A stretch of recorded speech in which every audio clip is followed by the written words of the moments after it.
Uh, Abhijit Chavda, ladies and gentlemen, many of you know him as a very, very popular historian. I love the way he narrates history, puts things in historical perspective, and I'm a believer that if you understand history, you understand everything. But he's also an astrophysicist, many people may not know.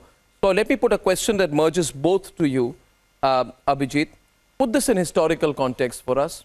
We always say we got a lot to catch up, we got a lot to catch up, we got a lot to catch up. And I'm a bit tired of hearing that all the time. We've done a great, but today I started my program saying, look how far we've come. My question to you is, how much have we caught up? And we are now playing in a different league. We are playing with Israel, with Japan, with Russia. You know, we have caught up a lot, haven't we? Can we actually move ahead as well, Abhijit? If you can put that in a historical context, in terms of both lunar and space exploration. And viewers, please remember, the moon could be the base for further space exploration. So tomorrow is important in that context. Abhijit Chavda. Right, great question, Arnab. Thank you. Let's put this in context. So until 1970 or so, there were about 80 lunar missions that the US and the USSR attempted, out of which only 42% succeeded. And the Russians thus far have done about 60 lunar missions overall, or 40, and they have a success rate of 37%. That tells us what we are attempting and how difficult it is. And that's why the entire world is looking at India right now. Now, if we understand, let's see why we do this. Let's understand the motivations behind the space race. Because we are currently in Space Race 2.0, which is an extension of the new Cold War that we are witnessing.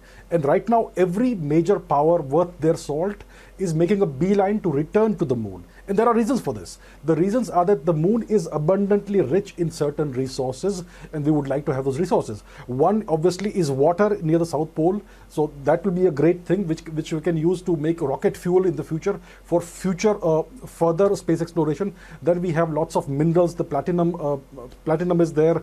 You have lots of other minerals. You also have the helium-3, which is a great fuel for future fusion reactors. So there's a lot of geopolitical incentive to go and have bases on the moon. And the Chinese they have ambitious plans for the moon. The Americans will return to the moon with human spaceflight next year. By the end of this decade, they're going to have yearly human landings on the moon. The Russians have big plans for the moon. And by the 2030s, the major space powers will most likely have permanent bases on the moon, either human settlements or robotic missions.